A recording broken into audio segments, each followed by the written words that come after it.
It's CarrieEmmy, and today I want to do another Broadway review. Today I would like to review Chaplin.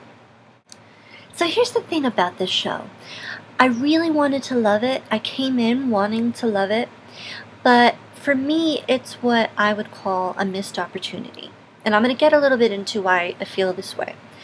One of the prime examples I'll cite is the first images that you see when you walk into the theater and when the show begins are very promising, in my opinion.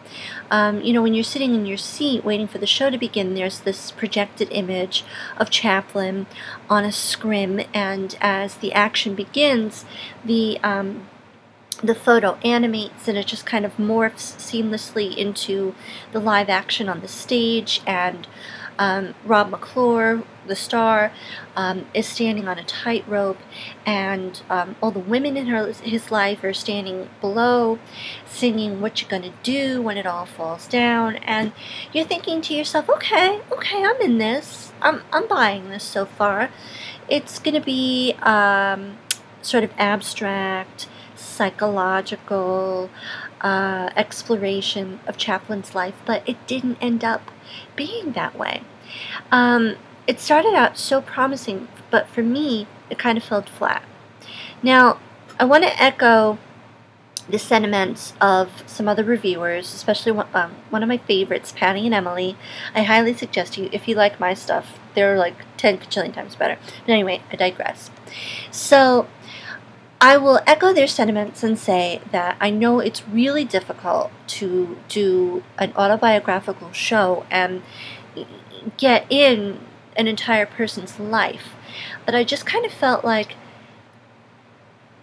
the first act was kind of like a mess. It's just like, here's Chaplin as a kid, and then all of a sudden he's an amateur performer in England, and then all of a sudden he's recruited by Max Sennett and he's in the Keystone Cops movies. It's just like, I wanted to see a little bit more about how he rose to that, a little bit more about how he gained in popularity and what it was about the stuff that he had been doing that was getting him notoriety, how he used humor to cope with the things that happened in his life.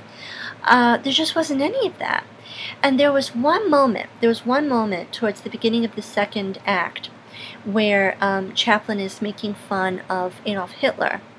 And Rob McClure is just fantastic in that little bit. He's hysterical, he's funny and charming and witty, and that masterful mimic of movement and just capturing all that. And that is the only moment in the whole show for me where you see that.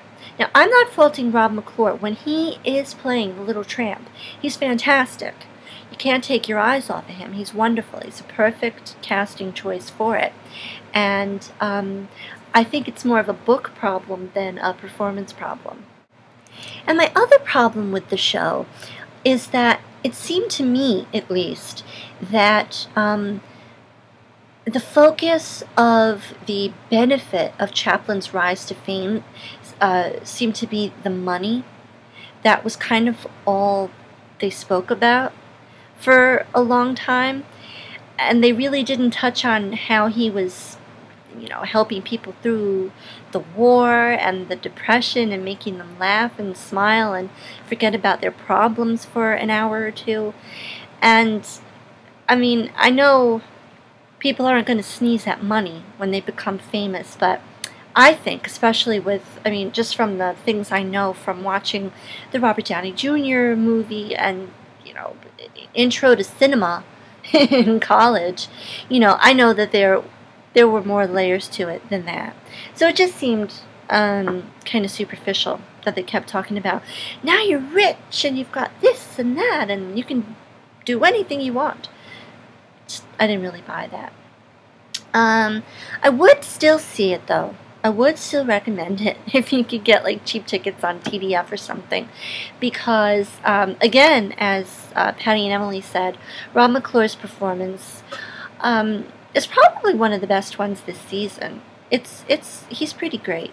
he's pretty great. He's doing everything he can with kind of shitty material. And the 11 o'clock number, I won't give it away, but the 11 o'clock number will stick in your head. So for that I'd recommend it. So that concludes my review of Chaplin, and I bid you all a wonderful evening, and I'll be back soon with another review.